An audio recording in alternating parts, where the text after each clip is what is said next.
नमस्कार मित्रों, आज हम चर्चा करेंगे कुंडली के 11वें भाव में बैठे हुए सभी ग्रहों का। कुंडली का 11वां भाव कितना महत्वपूर्ण होता है, इसकी बात आप इसी से जान सकते हैं कि जब मेघनाद का जन्म हो रहा था, तो रावण ने उस टाइम सभी ग्रहों पर तो कब्जा करके रखा ही हुआ था, क्योंकि सारे ग्रह जो थे वो रावण के कब्जे में थे, उसके चंगुल में थे। तो रावण ने अपने पुत्र को विश्व विजयी बनाने के लिए, अजर अमर अविनाशी बनाने के लिए सारे ग्रहों को 11वें घर में ही बांध दिया था। सिर्फ एक ग्रह जो कि फिसल कर चले गए थे 12वें में, वो थे शनि महाराज। अन्यथा बाकी जो 8 ग्रह थे, या मतलब छाया ग्रह या पूर्ण ग्रह मान लीजिए, वो जाकर बैठे थे 11वें भाव में।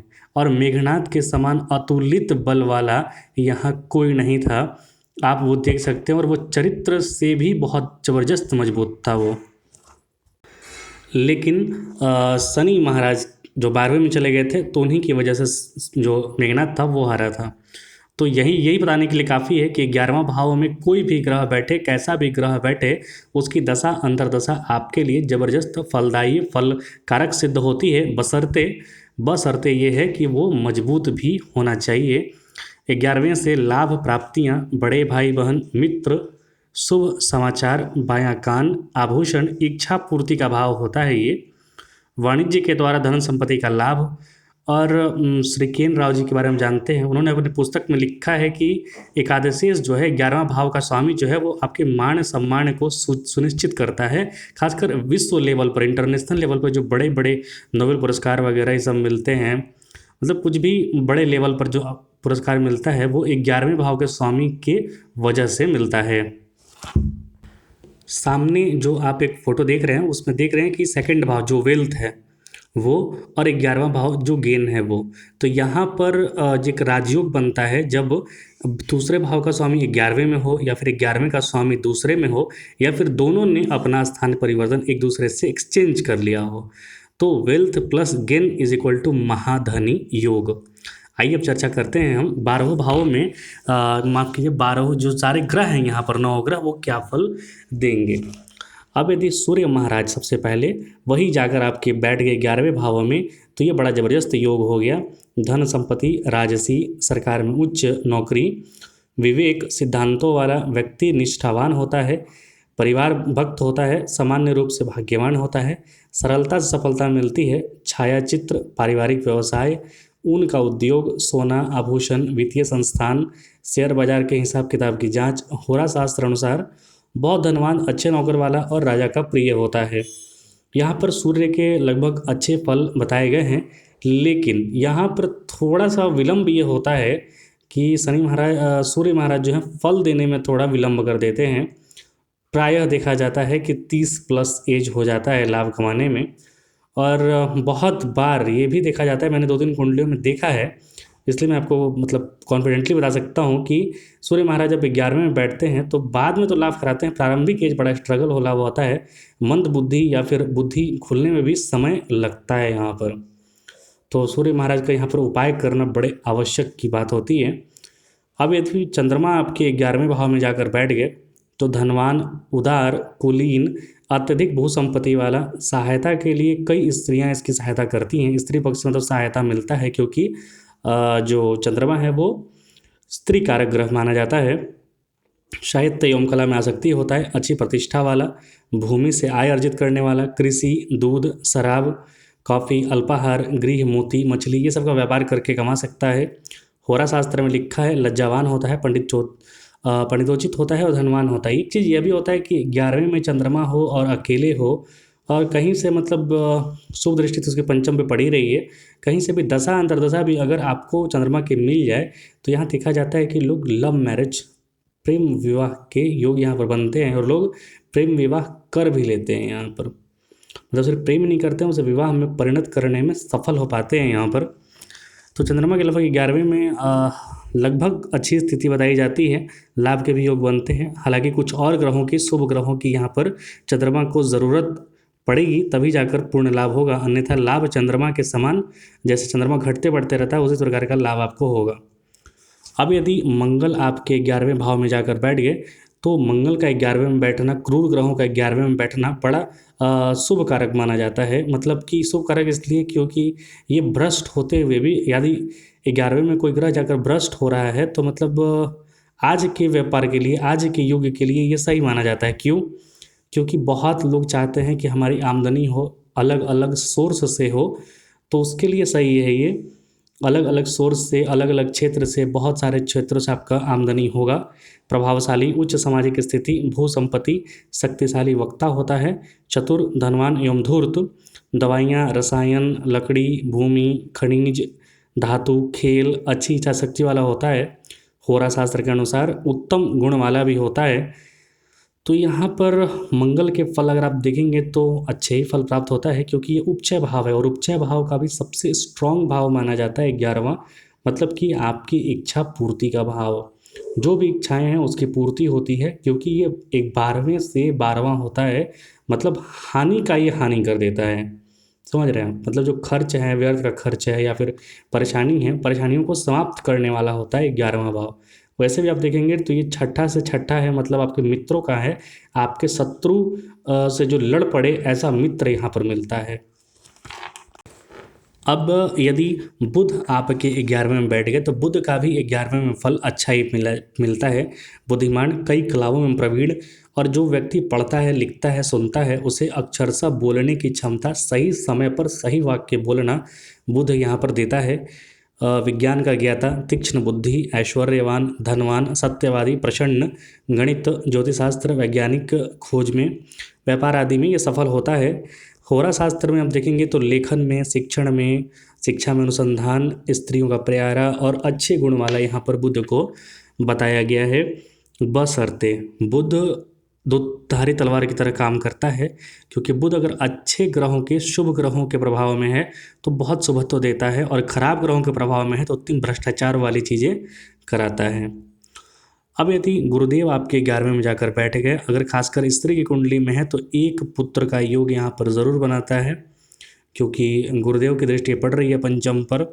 साथ ही साथ लाभ के योग बनेंगे, आपका बड़ा घर बनेगा, अच्छा खासा धन संपत्ति वगैरह, मान सम्मान वगैरह समाज में इसके होते हैं।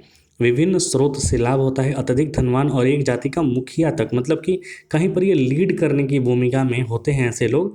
और ग्रहों की दशा मतलब साथ मिल जाए तो ये अच्छे लीडर हो जाते हैं। लेकिन अगर साथ ना भी मिले तो भी जहाँ रहेंगे ये लीड करेंगे उस क्षेत्र को।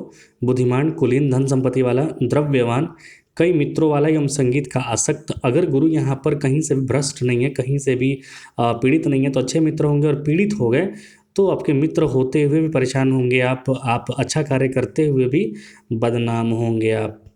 संगीत का आसक्त, धार्मिक, भगवान से डरने वाला, थोड़ा दूसरों पर निर्भर। यहाँ पर प्रायः देखा जाता है कि उसकी शिक्षा दीक्षा पूर्ण नहीं हो पाती है। धनवान होता है लेकिन शिक्षा दीक्षा जो होती है, एक डिग्री वाली जो पढ़ाई समझ लेंगे आप, वो थोड़ी कमी होती है यहाँ पर।